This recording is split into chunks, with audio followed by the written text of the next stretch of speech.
Society matters.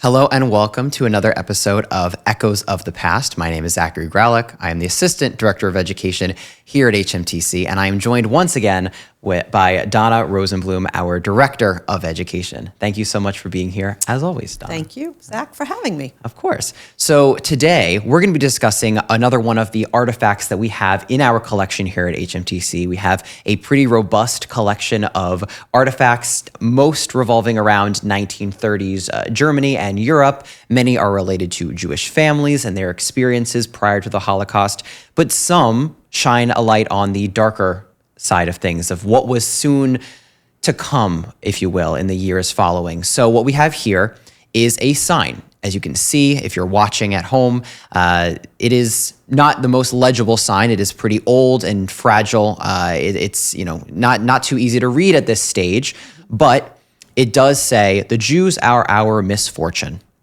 So this type of a sign at the time was pretty commonplace in Germany. Yeah.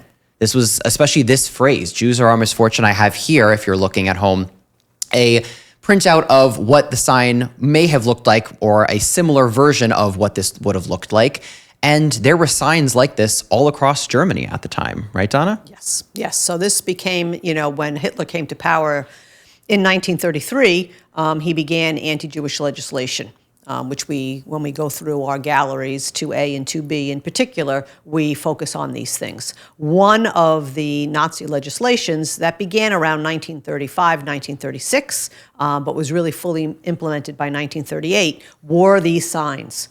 So the Nazi Party dictated that every town and village was to erect a sign at their own expense, saying basically, something to the effect of "Jews are our misfortune." And they gave parameters of how big the sign was supposed to be, the kind of lettering, and they said that if a town or village could not pay for the sign to be erected, that then the Nazi Party would assist. But they basically left it to these towns and villages to do it themselves. And unfortunately, they did. And that's what you see showing here. So most of the signs have the same theme. Jews are our misfortune, Jews not wanted, Jews not welcome, this town does not want Jews here. And, if you were Jewish, again, the Jewish population, we also have to understand that in Germany, in the 30s, the Jewish population was very small. We're talking less than 1% of the population of Germany was Jewish. But Jews did live all over Germany. And I can't imagine living in a place where someone erects a sign and says, "You're not wanted." Absolutely. And you're supposed to be okay with that. Yeah, absolutely. That this is just part of government legislation. Yep. And, again, as you know, when we tour at the center or when we go out into schools, I will reference a major highway near, imagine going down Sunrise Highway, Merrick Road, Northern Boulevard, Old Country Road, and seeing a sign like this right on the side of the road. How do you think that would make you feel? And the kids really are like, "Oh my gosh," but it's a reality. Absolutely. And I think that it shines that light on the collaborators or the bystanders that we try so hard to emphasize to the students, because it's not just about the Nazi soldiers who ran the death camps and the concentration camps. It's about everyone. It's about everyone in Europe at the time, and especially in Germany, who basically contributed. And this is one of those ways that these little villages, these small villages, many of them in the countrysides of Germany, they could have refused. They could have stood up. They could have, as a community, come together and said, "We're not going to do this." And unfortunately, that really wasn't the case in most places. And as you said, these signs were not really professionally made. These were made by inhabitants of these small villages. And so I have here, in addition to the one that I already shared, some additional examples of what some of these signs looked like with their English translations. So we have one here that says, "Jews enter this village at your own risk." So threatening I can't. Yeah, I mean, right. I know. It seems like I'm laughing, not because it's funny, but just because it's unbelievable. It really is. It's incomprehensible. It is. And we have this one here that says, the inhabitants of this village wish no contact with Jews. Yeah. I mean, that's pretty straightforward in telling. No other way to interpret that. Yeah. And the final one we have here is Jews are not wanted. The store across the street is owned by the Jew David Boas. So making it very clear, yet again, that Jews are not welcome, and that the Jew living right across the street do not support him, do not buy from his business, and that he is not welcome in his own neighborhood, in his own town. Right. So it's incredibly vicious that we see this taking place in Germany, and so many people's just supporting this and going along with this. And lots of these pictures, actually, what I found when I was researching this online, came from the collection of one individual, a Jewish German individual, and he had businesses both in Berlin as well as in Amsterdam. And so throughout the 1930s, he was traveling back and forth between Berlin and Amsterdam. And as he was traveling, after this legislation started to come into place, he was seeing these signs throughout all of these villages in the countryside that he was passing through. And so he carefully, without drawing attention to himself, took photos of many of these signs, and eventually here we are, and we have these photos now available online for the public to see and to really understand that this is what it was like. I think it's difficult for us as Holocaust educators when people in the general public just think about Holocaust education or what the Nazis did. They really forget that it was in every facet of life, even down to small villages in the countryside, putting signs out saying, Jews enter at your own risk. People don't realize that that's what took place. Right. And again, we go back to legislation and government implementation of things. And that started, from the beginning, and it just kept building and building. So, between 33 and 34, you had certain legislation passed. You had the Nazi boycott right away, which also labeled department stores and shops as being Jewish. And the basic understanding was to the German people, you don't shop there because the Jews are the traitors. So why are you going to support a Jewish business? You should be giving your money to a good German. Absolutely. So that is already going through the mind, right? All right, of who are the acceptable people, who are the people that we're not supposed to associate with, and the dehumanization. And so these policies begin. The Nuremberg laws get passed, and they build on this. So every year you're continuing to build more and more, and this sign is just another part of that layer. Exactly. It's just a piece of the story. It's a piece of the story that is talking about how Jews are misfortune, and we don't want to associate, and they're to be blamed for all the problems of the world. And unfortunately, we still see that going on. Where we have this dehumanization and this demonizing that Jews are always evil and bad. And they are always at the root of any problem in the world. Let's go back to those Jews. Absolutely. And, it's very, very discouraging, to say the least, but that's why education is so paramount. Absolutely. Because people don't know their history, and they don't understand how powerful this stuff was and is. And we need to stop it in its tracks as it begins again. Yeah. And people don't realize, unless you really put it in their face, how much this parallels what was going on in America back then as well as today, right? People forget that this is not that long ago. The Holocaust ended 80 years ago. That's not that long ago at all, especially in retrospective human history. 80 years is nothing. It's a blip.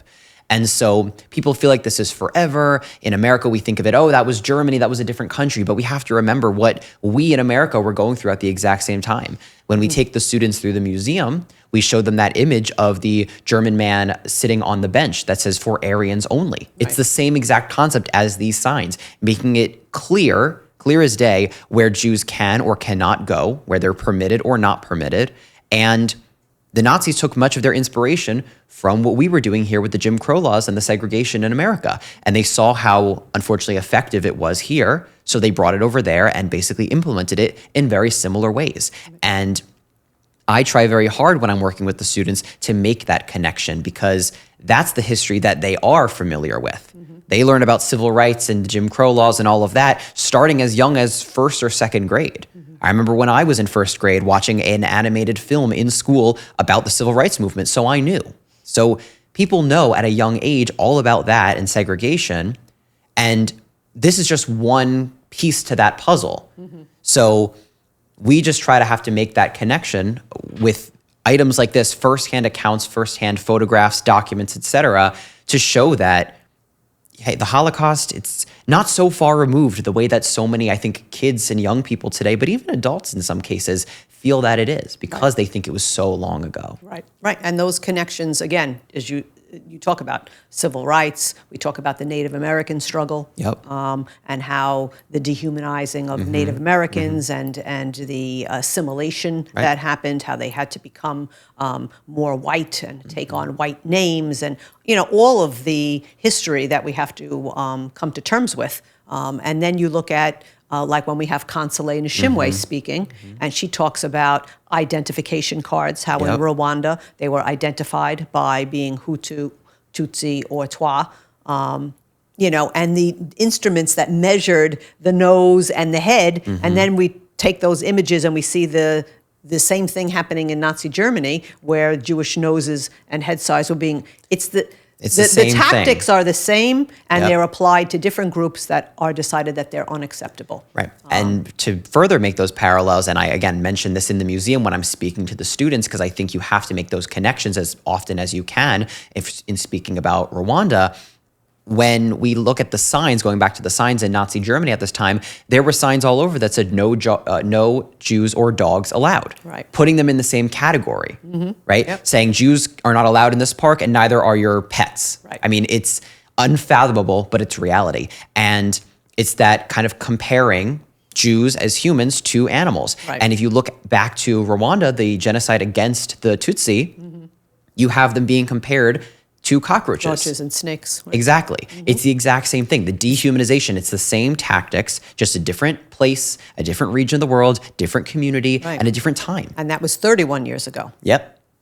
So it wasn't that long. So that again is the education piece. And having an artifact like this is so important. Despite the condition. Despite the condition, it still shows you that this really is something that is factually, historically, it's here in front of us. You can't deny it. You cannot deny it.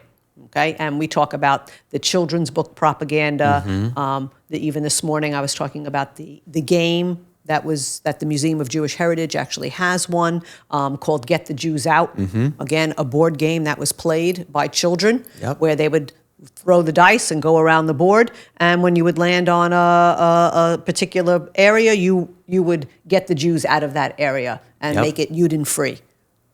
I mean, hard to comprehend that this was a game. But this was. And I'm sure, there are games like that deal with other groups as well. The same concepts. Again, keep coming back to that is why education is such an important thing, and we constantly have to champion these factual pieces of information. Yeah, absolutely. And a big part of it is looking for those warning signs, because as we say, this is just one piece of the puzzle, right? We bring the kids through the museum and we show them that step-by-step process, how it was law after law, societal change after societal change. And had people stopped it at any point, maybe it would not have progressed, right? They could have done something. And obviously people tried, but overall, the majority of people either supported it or just turned a blind eye. And it was month after month, year after year, and things just got worse and worse. And unfortunately, we're seeing today the same thing happening in many parts of the world. We see these warning signs very often against certain groups of people. We know that intolerance is still very much a part of daily life for people across the globe. We see the warning signs. And as you said, there are still people in this world who believe these things about Jews and would readily put up a sign somewhere if they had the opportunity that says Jews are not wanted. We've seen it. We see it happening every day, unfortunately, at these protests, at these rallies, what have you. There are legitimate feelings of discrimination and anti-Semitism out there, as well as racism and all forms of hatred. So we try our best to recognize those warning signs and do our best to combat it. And I think that's what we do pretty much here every day. That's what we're trying to do, is combat it through education. Right, right. And explain that, look, people have their own views, people have their own bias. We're not going to make everybody feel that everybody is wonderful and equal, but free speech is free speech. And there are lots of things that don't qualify as free speech. And you are free to believe the things that you believe, but there are ways that you can express that. And we live in a world where everybody is to be equal. And if you don't like certain things, you don't have to like them, but you don't call for somebody's annihilation, destruction, or tell somebody that they can't live on your block or go to your school or shop in your business. That's something that we in America have always been proud that we don't want to have happen. So it's very hard. It is very hard to navigate all the waters. Absolutely. And we just do the best we can. And I think as we sort of wind down here, I want to bring it back to the item in question just one more time, because I think it's worthwhile to acknowledge for the Jewish people living in Germany at the time and having to see this, having to deal with this. It's important, I feel, to acknowledge the resilience of those people to live on this street, live in a neighborhood, and one day suddenly a sign like this goes up. And you just do your best to keep going. I think something that sometimes can get lost in Holocaust education is talking about that resilience and the resistance, of course, because someone, a Jewish individual or a Jewish family who's in a village where a sign like this goes up, could have just said, "We're leaving." And that would have been completely understandable, and that's probably the ideal smart thing to do. But many didn't do that, and they continued to stay there, and that in itself is an act of resistance, because that's what the Nazis wanted. They wanted them to leave. They wanted this open land to suddenly be used for the Aryan people, because the Aryan race was going to grow and populate, and they needed all the free land they could get. So that's what they were trying to do with all of this. It was separating them from society and trying to, by any means necessary, drive the Jews out of Germany. And so I think it's just important to recognize the resilience and the resistance of these individuals who really dealt with this, dealt with their businesses being boycotted, having soldiers in front of their businesses, in front of their homes, basically intimidating anyone on the street to not go into the business. It's unimaginable having to deal with something like that. Right. It's unimaginable for the gentleman, David Boas, who is mentioned on the sign that I mentioned earlier, that across the street from his store, the villagers put up a sign telling everybody, stay away from this Jewish business. Right. I mean, the feelings that he must have had, it's incomprehensible in many ways, but I think it's important to recognize that. Absolutely. And I think, again, we do know that there was a lot of secret business dealings that went on. So, many of the Jews were well respected in these towns, and these signs went up. And just because the signs went up, yes, they are disgusting. But some of the people in the town would secretly continue to have business, and they would do it at night, or they would do it in a different way, where they would place an order, and it would be delivered in a different fashion. Right. So that resiliency is very, very important. And yes, did Jews leave? Many did, but again, it was very difficult to leave. It was. It wasn't. You couldn't just pack up. And go. Yeah, and that's the question we get a lot. Yeah, where are you going to go? And that means leaving everything behind, everything you've worked for. It's a very difficult issue. So again, by 1938, after Kristallnacht, you do have about half of the Jewish population, about 200,000, do leave. But they go to France, they go to Belgium, they go to Holland. And quickly that's not an option either. That's not going to be an option. You think Anne Frank is the perfect example of where her father got them out very early, but he wasn't able to save them. So it's a complicated. It is. It's not black and white. It's not black and white. And again, that's what we try to express to the students and everybody, that it's not so simple. One of, I think, the most common questions for people who don't really know the history of the Holocaust is, well, why didn't they just leave? Why didn't they just get up and go? And I think especially here in America, with our country being as large as it is, we think, oh, well, if something bad is happening in New York, I could just get up and drive across the country to Arizona or something. And in our country, we could, and that's a wonderful thing, but you'd still be in the same country, first and foremost. And second of all, it wasn't so simple. It wasn't so simple, and people need to recognize that and realize that. And it's hard to express all of this and all of the difficulties that went into these types of situations to students in an hour-long museum tour. It's not easy to get that across to them. It's a challenge in itself. Yes, yes. And again, the reality is that this is something that between 1933 and even before 1933, there was already a lot of anti-Semitic rumblings and feelings. But between 1933 and 1938 to 1939, there were like over 400 laws passed against Jews. Yep. Over 400. Yep. I mean, that's incredible. And the German society watched it happen, and they let it happen. They saw 400 laws, boom, boom, boom, one after another being passed. And unfortunately, we would have loved if the German people could have done something and had stood up and stopped it along the way. But we're here now to talk about the history, and hopefully the people that we teach about this history every day will understand that they have really a moral obligation, that if they see something like that happening in their lifetime, they have an obligation to try and stop it. Right. Yeah. And that's all that we can do is just, again, comes back to education and understanding the history so that we can make the connections to today. Yeah, absolutely. Well, thank you very much for being here as always, Donna. I really appreciate having you. And to all the listeners, thank you so much as always. You can find more about all of our podcasts at hmtcli.org. Thank you.